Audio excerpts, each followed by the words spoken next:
Duck and Goose by Tad Hill. "Oh my, what is that?" Duck quacked. "That's a silly question," Goose honked. "It is a big egg, of course." "Of course it is an egg, I know that," huffed Duck. "What I mean is, where did it come from?"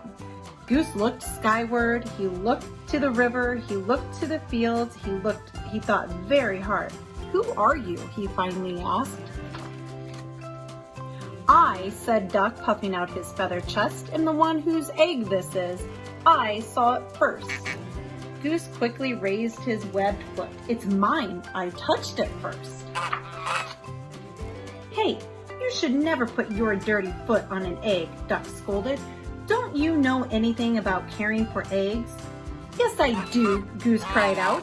"Stop yelling," Duck yelled, then whispered forcefully, "Don't you know that you and your screaming are very likely disturbing the baby bird who is trying to take a snooze inside this egg?"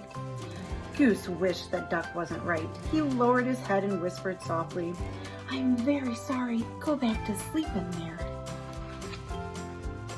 "My, that's quite a beauty you have," called a bluebird from across the river. "Thank you, it's mine," quacked Duck. "Actually, it's mine," honked Goose. "Thank you." "So," asked Duck, "what do we do now?" "We should do something," suggested Goose. "Yes, you're right. Good thinking," agreed Duck. "Like what?" Duck and Goose each thought. "Well, we must keep the egg warm until the fuzzy little occupant is ready to come out," said Goose. "Excellent idea," exclaimed Duck.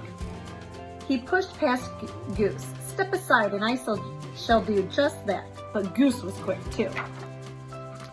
After a flurry of fussing, grunting and groaning, slipping and sliding, honking and quacking, Duck and Goose found themselves back to back. "Scoot over, I don't have any room," complained Duck. "You are much closer to me than I am to you." "Stop yelling in my ear, Goose." "Shh," Goose hushed, pointing at the round thing beneath them.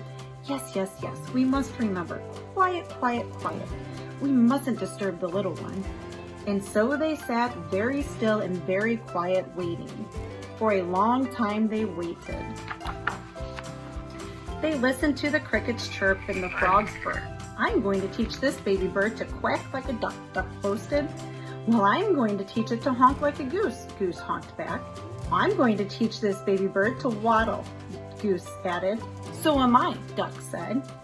They heard the pitter-patter of rain. "I'm going to teach this baby bird to swim," Duck said. "Me too," said Goose. To pass the time, they sniffed wildflowers in the warm sun, shared breadcrumbs while Goose taught Duck to honk. They watched the sun in the sky and Duck taught Goose to quack. They counted the stars in the night sky. "Let's teach our baby to fly," said Goose. "Good idea," said Duck. "I'm sure our baby will be a fast learner," said Duck. "If it takes after you and me, I'm sure you're right," agreed Goose. Together they waited until, "Did you feel that, Duck?" Duck nodded. "Yes, did you feel that, Goose?" Goose nodded. "It's time, Goose, it's time," Duck squawked. Quickly, Duck slid down and started running in circles around their egg. "What should we do now?" he hollered. "I think we should remain calm," Goose yelled back. "Excuse me," a little voice called out. Duck stopped. In all the exciting confusion, he had failed to notice the blue bird kicking their egg. "Can I play too?" she asked. "Play? This is no time for play," yelled Duck. "This is no time for games," yelled Goose. "And what's with the kicking?" "I was only trying to get your attention," said the little bird. "Well, you got it," Duck huffed. "False alarm, Goose. Back to work." "Can't you see that we are very busy here?" Goose explained to the bluebird. "This is serious business. This is perhaps the most important moment of our lives." "Oh my, I am sorry," apologized the bluebird.